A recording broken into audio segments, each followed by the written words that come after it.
नमस्कार, मी पंजाब दत्त. आज आहे 2 मे 2026. तर काय झालं, राज्यातल्या सर्व शेतकऱ्यांचे फोन येत आहेत. तर आमच्याकडं ऊस आहे ना, एखादा उन्हाळ्यामध्ये मेमध्ये अवकाळी येईल का? तर ऊस शेतकऱ्यासाठी आनंदाची बातमी.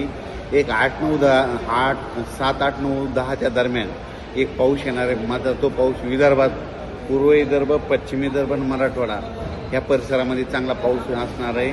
म्हणजे अवकाळी पाऊस असणार नाही, मान्सून पूर्व पाऊस येणार आहे. म्हणून ही विदर्भ मराठवाड्यातल्या शेतकऱ्यांनी हा अंदाज लक्षात घ्यायचा.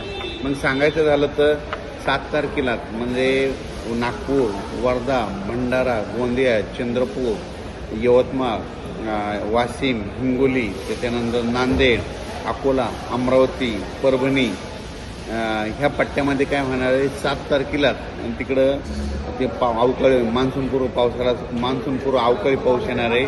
म्हणून हे अंदाज लक्षात घ्यायचा.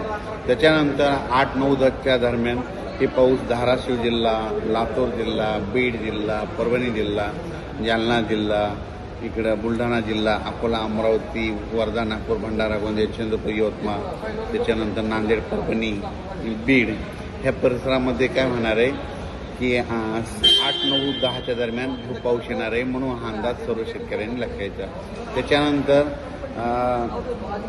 कडाष्टी, बीड त्या परिसरामध्ये 2, पुणे या परिसरात देखील 8, 9, 10चा हे मान्सूनपूर्व अवकाळी पाऊस येणार आहे. म्हणून हा अंदाज लक्षात घ्यायचा. त्याच्यानंतर कोल्हापूर जिल्हा, सातारा जिल्हा त्या परिसरात देखील हा अवकाळी पाऊस येणार आहे. म्हणून हा अंदाज लक्षात घ्यायचा. सर्वदूर पडणार नाही, पण भाग बदलत पडणार आहे. फक्त पाऊस मात्र पूर्व विदर्भ आणि पश्चिम विदर्भामध्ये तिकडे जास्त असणार आहे. मराठवाड्याकडे थोडं कमी होईल. लातूर जिल्ह्यात एक थोडा जास्त राहील. सोलापूर जिल्हा, लातूर जिल्हा, नांदेड जिल्हा, आदिलाबाद, तेलंगणा तिकडं जरा जास्त पडणार आहे पाऊस. हे अवकाळी पाऊस असणार आहे.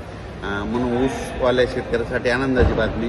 त्याच्यानंतर शेतकऱ्याचे फोन येत आहेत. तर सर्व शेतकऱ्याला सांगू इच्छितो की आता कंप्लीट 35 दिवस पावसासाठी राहिलेत. म्हणून तुम्ही शेतीची कामे करून घ्या. जवळपास माझा तर अंदाज आहे 12 मे ते 17 मेच्या दरम्यान अंदमान बेटावर मान्सून दस्तक देणार आहे. म्हणून ही सर्वप्रथम शेतकऱ्यासाठी आनंदाची बातमी. आत्तापर्यंत दरवर्षी कसं असतं, कधी 19 मे, 20 मे, 21 मेला अंदमान बेटावर मान्सून दाखल होतं आणि तसं वातावरण तयार होतं आहे. पण यावर्षी तुम्हाला एक सांगू इच्छितो, 10 मेपासूनच तिथं वातावरण बनायला सुरुवात होणार आहे. पण 12 आणि 13 तारखेला मात्र अंदमान बेटावर मान्सून दस्तक देईल. तर 12-13 मेला जर दस्तक दिली तर तिथून 10 दिवस म्हणजे 24-25ला ते 25पर्यंत केरळ येईल. आणि तिथून 3 दिवस मुक्काम केल्याच्या नंतर तिथून जवळपास 7-8 जूनच्या दरम्यान मग महाराष्ट्रात दाखल होऊ शकतो. म्हणून हे देखील लक्षात घ्यायचं. म्हणजे यावर्षी शेतकऱ्यासाठी चांगलं साल राहणार आहे. पाऊस देखील वेळेवर येणार आहे. म्हणून ही सर्वप्रथम शेतकऱ्यासाठी आनंदाची बातमी. हे जे अवकाळी पाऊस आहे हे 7 तारखेला नागपूरकडे सुरुवात होणार आहे. म्हणजे पूर्व विदर्भाकडे 7 तारखेला सुरुवात होणार आहे. 8ला देखील मग 8, 9, 10च्या दरम्यान काय होणार आहे, मग मराठवाड्याकडे येणार आहे.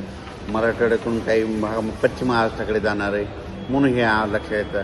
पण सगळीकडे हे पाऊस नाही, फक्त पूर्व विदर्भ, पश्चिम विदर्भ, मराठवाडा आणि पश्चिम महाराष्ट्रातील काही जिल्ह्यामध्ये हे अवकाळी पाऊस असणार आहे. म्हणून हे अंदाज, ज्यांचे कांदे असेल तर तुम्ही काय करा, कांदे काढून झाकून ठेवू शकता 7 तारखेपर्यंत.